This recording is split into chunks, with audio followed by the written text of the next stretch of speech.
people that are more built, they look more physically intimidating, they eat well, they train, they take care of themselves. There's usually some type of association with those people think more like this as opposed to the softer, spare tire shaped people, a lot more complaining, a lot more, booze from Rofe. Yeah. You know what I mean? Yeah, there's a lot of scientific data, behind that. Like more successful, high testosterone warriors are always less agreeable. They don't care what other people think. They just do what they know needs to be done, and they'll do it while they're being booed along the way, sort of thing.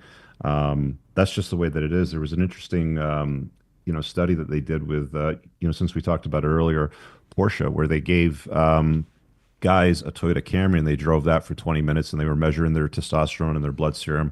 Then they put them in a Porsche for 20 minutes and their testosterone level spikes, right? So being successful, winning, competing, doing interesting things, being at a top level is going to raise your drive, your testosterone, your ability to sort of like push through adversarial type of conditions.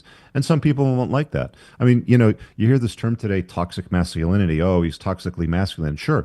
But when you need the firefighter to haul some bodies out of a burning building, a toxically masculine man works very, very well. I remember when there was the fires in California, there was a video that somebody forwarded over to me, and there was a female firefighter that could barely pick up a 70-pound dog to carry it away from the flames. And it's like, that's not what you want in an environment like that. I want the woman in the daycare center looking after children. I don't want her fighting fires, barely unable to pick up a 70-pound dog to remove it from a dangerous type of situation that it's scared about. I want a big, strong man handling stuff like that.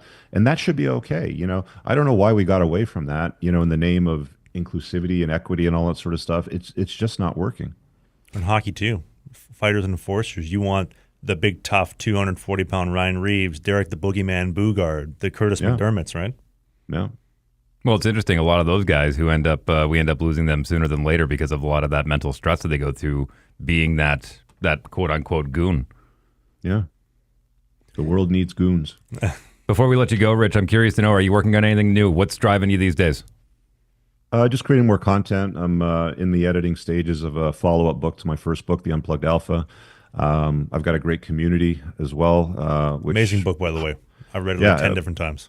Yeah, and the community's got like all of the stuff that I would spell out to guys to follow, with things like, hey, you want to vet a woman for a wife or mother sock, whatever you want to call it. You want to learn how to make life-changing money, improve your health, all that sort of stuff. I put all that in a well-organized sort of program. So you can find all of that on my website at richcooper.ca. If you enjoyed what you just saw, we do new clips every single day, twice a day on the Clips channel. You see clips right here. And beside Dave's crotch, we have a full-length show every single Sunday, right by my hand. Click right here.